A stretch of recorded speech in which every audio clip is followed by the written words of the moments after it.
que a massa para biscuit pode apresentar rachaduras durante a secagem. Então eu vou falar agora 3 principais causas para essas rachaduras e as possíveis soluções para esse problema. O primeiro fator, ele está ligado a fatores ambientais, principalmente relacionados à temperatura e à umidade.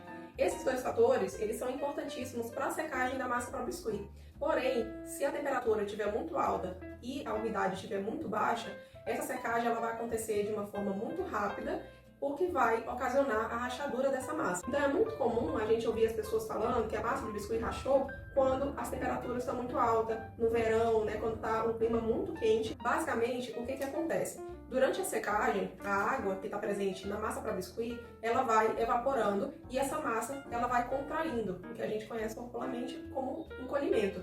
É natural o encolhimento dessa massa. Porém, quando a temperatura está muito alta, esse encolhimento, essa contração, ela vai acontecendo de forma mais desordenada. As partículas, elas vão se movimentando de uma forma não natural. E essa contração, esse encolhimento desordenado, que é o que vai causar a rachadura na massa. Segundo fator que pode estar ocasionando a rachadura na sua massa, a não homogeneização correta dela, ou seja, você não está misturando essa massa de forma correta, não está condicionando ela, não está sovando essa massa o tanto que deveria ser sovada. A homogeneização, o que a gente conhece por sovar essa massa, ela é crucial para que todas as partículas, todos os componentes, eles estejam misturados de forma correta. Da mesma forma que você pega um componente líquido, balança ele para essas partículas se misturarem, numa massa, você precisa também fazer essa homogeneização. Essa mistura, essa homogeneização, ela é conhecida como condicionamento.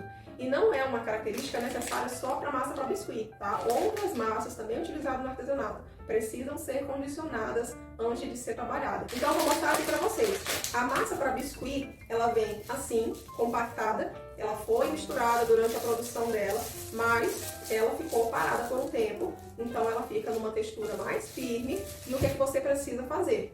Você precisa sovar essa massa, condicionar ela, misturar todos os componentes, para que essa massa ela não fique com uma parte mais forte e uma parte mais fraca, por exemplo. Se você não faz essa mistura direito, pode acontecer essa diferença aí. Tem alguns pontos que vai ter mais material, outros pontos que vai ter menos material, então pode ocasionar essa rachadura se a massa não for bem condicionada. Então, olha só, à medida que eu vou sovando, que eu vou condicionando, que eu vou homogeneizando a minha massa, ela vai ficando maleável, mais homogênea, mais elástica. Então lembra lá do amido e da cola que compõem a massa para biscuit?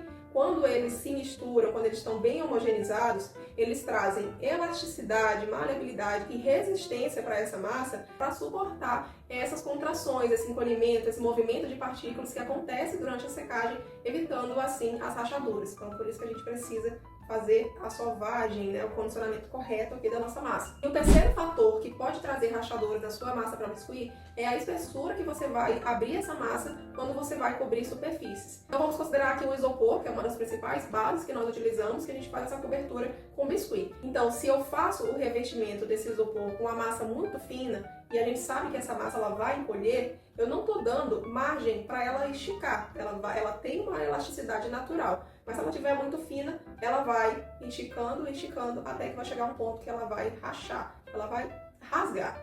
Então a gente tem que fazer um revestimento com uma espessura suficiente para saber que ela vai encolher, vai esticar e não vai rachar. Então, na prática, não tem uma espessura específica que você tem que fazer a cobertura das suas bases. Mas eu, na produção das minhas peças, eu costumo deixar uma espessura mínima de meio centímetro. Deixo meio centímetro para cima. Não deixo menos que meio centímetro, porque a probabilidade de quando essa massa secar, ela rachar é muito grande. Além disso, relacionado ao revestimento de base, um outro fator que pode causar rachadura é a não correta adesão a essa base, a essa superfície. Se a massa ela não tiver aderida corretamente, durante a secagem ela vai evaporando, vai criando gases lá dentro e vai formando bolhas. Essa formação de bolha entre a base, entre o isopor e a massa, ela pode também ocasionar rachaduras. Então, dito tudo isso, agora que nós sabemos as causas que eu considero as principais das rachaduras na massa para biscuit, vamos para as soluções. Então, para problemas de alta temperatura, baixa umidade, que são fatores ambientais e são mais difíceis de controlar, basicamente o importante é deixar essa massa mais hidratada, seja com a utilização de creme para biscuit, a gente vai incorporando esse creme à massa, deixando ela mais hidratada, mais maleável, ou simplesmente você pode incorporar incorporar água mesmo a essa massa. Então, dessa forma, essa massa ela vai estar mais hidratada, ela vai secar mais lentamente, vai ter uma secagem mais ordenada, correndo menos risco de rachadura. Então, a outra coisa que a gente pode fazer quando tiver em climas mais quentes é não deixar que a nossa peça durante a secagem sofra incidência solar direta, não deixar ela perto de fontes de calor, de parede muito quente, por exemplo. Então, evitar que essas peças fiquem em locais com concentração maior de calor, deixar elas em locais que vocês sabem que ficam em temperatura mais amena. Agora, a segunda solução, que é para problemas de homogeneização, eu até já falei enquanto eu estava falando do problema.